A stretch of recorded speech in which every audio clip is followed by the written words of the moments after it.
Sa pagkain po, okay na ba ho yung pagkain? Okay sa loob? naman. Meron nga yung isang security linulutuan sa Linulutuan din siya. Dinadalan. Mababait sila lahat. Ako na maglabas, sir. Mabuti naman. Napasyadagan maglabas nga Coke Zero. Padala lang namin. Ngayon, nasa ano siya? Nasa medical. Sir, Pagkain. sir, may nalaman ba ni Tatay Digong, sir, na may 20 pesos rice na daw ngayon na... Kung istoryahan. Tawa naman po. Tama siya. Tumawa. Sabi ko, legalize vote buying. Okay, sir. Correct. Sabi ko, bakit pildihono na sila sa Visayas? Hindi kayo. Maliban sa Boat Street, PDP Kong plus 2, wala nang dinagdag. Wala naman.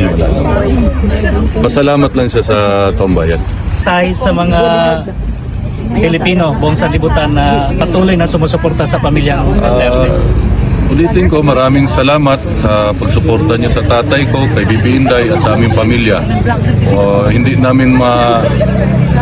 Hindi ko alam kung paano sabihin yung papasalamat ng pamilya namin. Sobrang laking pasalamat talaga. Sir, anong na ba kay message, sir, sa mga kababayan nato na naghulat o nagtanaw karon sa Pilipinas, sir, sa umaabot na election or sa among suporta na unwavering dedication, sir? PDP laban, Boat Street, PDP laban, palihog.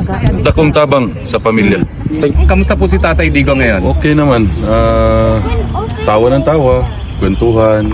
At pinapaabot niya sa Pilipino na he loves his country and the Filipino people and he will remain na utusan ninyo. Galing pa sa tatay niya raw, sa kanya hanggang sa aming mga anak. Yun yung gusto niya paabot sa inyo na kami ay forever, ang pamilya namin, maging utusan ng mga Pilipino. Sabi niyo tumatawa siya. Ano yung pinagtatawanan niya kanina? Mga jokes namin sa pamilya. Okay. Ano ho, may mga special request ba siya or Yun, pajama. So, bibili ako mamaya. Primark lang siguro para mura.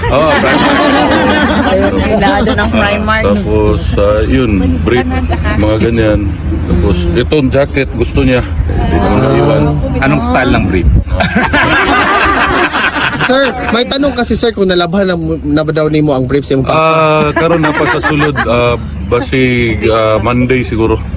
Depende sa ang mga security katabang mapaglabas sa iya. okay, sir. Sa dalaan Importante direct sila. ang labhan Itong ka mga ilabas, Dutch sir. security tumutulong sa kanya. Pwede ko ilabas. Merong isa nagluluto sa bahay, dinadalhan din sa pagkain sa loob.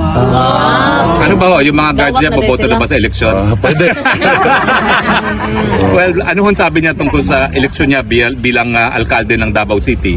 Yun, may message din sa para sa mga Dabawenyo na yun, salamat sa suporta at sa pagsalig sa Bisaya, pagsalig sa iyaha, sa among pamilya. And may message siya kay Pastor, patawagan niya sa akin. So, later na lang kung makontak mo. Hindi ba? Nagpinapaabot yung happy birthday greeting niya kay Pastor. Okay. Kay Senator pala. Ano ho? Hindi pinagsabihin dito ko. Naaabala ba ho si Presidente na nandito siya habang magkakaroon ng eleksyon? Hindi naman. Sabi niya nandyan naman daw si Baste. Ayan na raw ni Baste. Kamusta naman po ang lagay natin sa Davao City? Ako? O siya? Yung buong pamilya ko. Yung buong pamilyang Duterte po. Sana okay lang. Okay lang. Ano ba ho? Meron ba tayong kailangang katakutan sa mga katunggali natin sa politika sa Davao? Ayan, wala akong... Yan, hindi ko alam. Ito, ang Panginoon na bahala sa kanila. Tapos tinatanong niya kung may maganda dito. Sabi ko marami. Ganda, sir. May Norway ganda, may German ganda.